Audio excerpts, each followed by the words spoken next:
السلام عليكم. اللهم صل وسلم وبارك على سيدنا محمد وآله وصحبه وسلم.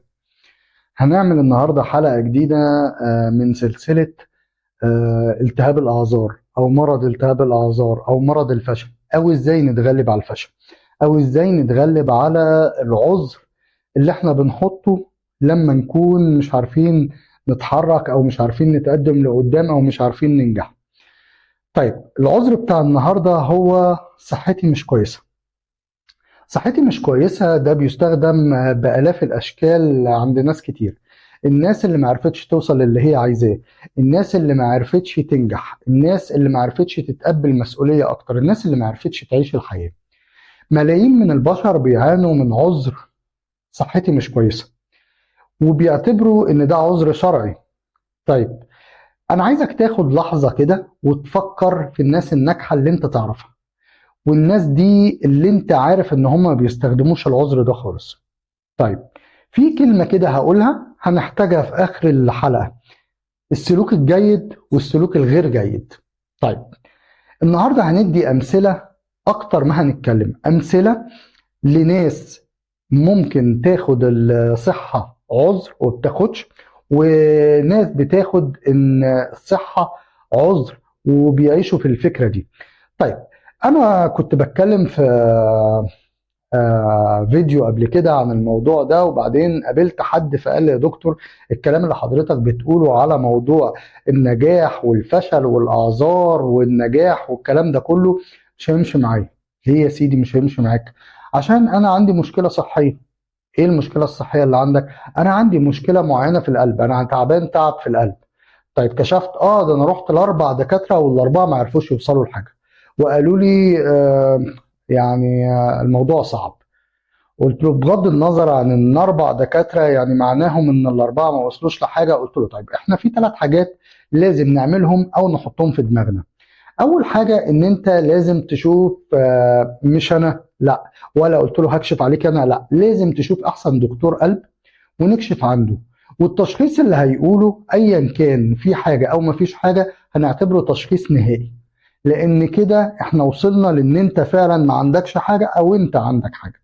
تاني حاجة أو من ضمن أول حاجة برضو، كل ما أنت بتدور على التعب هتدور على التعب هتدور على التعب هتدور على التعب لغاية لما تتعب. تاني حاجة، من 60 ل 75% من الناس اللي بتشتكي من أمراض معينة بيبقى عندهم الموضوع في الأول emotionally induced illness. يعني إيه الكلام ده؟ يعني التعب اللي هم عندهم جاي من العواطف او من النفسيه او من المشاعر او من الاعصاب.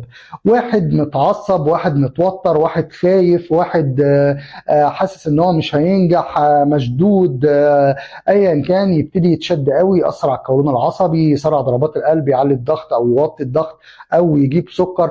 فكل الامراض او معظمها بتبقى عيب عادات، ومعظمها بيبقى شد عصبي. طيب، دي حاجه، دي تاني حاجه. تالت حاجه هنتكلم عليها ان كان في حد اعرفه، راجل محامي كبير، هو كبير في السن يعني. طيب، وكنت اعرفه من زمان، بس قبل ما هتكلم انا هقول حاجه واحده: انا هعيش لغايه لما اموت. دي كانت الكلمه اللي هو بيقولها. الراجل ده بيحكي لي ان هو وهو صغير عنده 30 سنه جاله الضرن، لا حول ولا قوه الا بالله، وربنا يكفي الجميع. الضرن اللي هو يا ربنا يعافينا جميعا، السل. يعني كان عنده مشاكل في صدره جامد. طيب، والدكاتره قالوا له ان انت هتتعب شويه وفي فتره كده هتعيشها وانت تعبان جدا. الراجل ده قال: انا هعيش لغايه لما اموت، ومش هخلي الموت والحياة يتلخبطوا على بعض، وفي نفس الوقت كمان أنا طول ما أنا موجود على الأرض أنا هعيش هنا، سواء في أول الكلام أو في الآخر. هعيش معناها إن أنا همارس الحياة، إن أنا هتبسط وهزعل، إن أنا هحاول أنجح، وإن أنا هشتغل، وإن أنا هرضى، وإن أنا هربي ولادي، وإن أنا هكبر. هعيش الحياة كلها، وإن أنا هعبد ربنا. هعيش. ما قالش خلاص لا، انا طالما قالوا كده والدكاتره قالت كده يبقى خلاص انا هموت. طيب، دي اول حاله. تاني حاله، المفروض ان انا قابلت حد، الحد ده كان المفروض ان هو عمل عمليه تغيير صمام في القلب. قال لي وحكى لي ان هو قبل، من ضمن الحاجات اللي خلته يبقى قوي جدا في مواجهه العملية دي وان هو ما يضعفش ولا يبقى تعبان في العملية او مشدود، ان هو كان حاطط في دماغه من قبل العملية ان هو اول ما يخلص العملية وربنا يكرم ويبقى كويس هيبتدي يعمل ماجستير وهيبتدي يعمل دكتوراه، وعايز يعمل حاجات كتير قوي في حياته. طيب فحط الفكرة من قبل ما يبتدي يعمل العملية. طيب هنتكلم عن كمان ان احنا دلوقتي عندنا طريقتين لمواجهة المشاكل الصحية. اول طريقة سهلة جدا، تكتئب وتتوتر وتفشل وتبقى مستني حد يقول لك انت فعلا معاك حق مش هتقدر.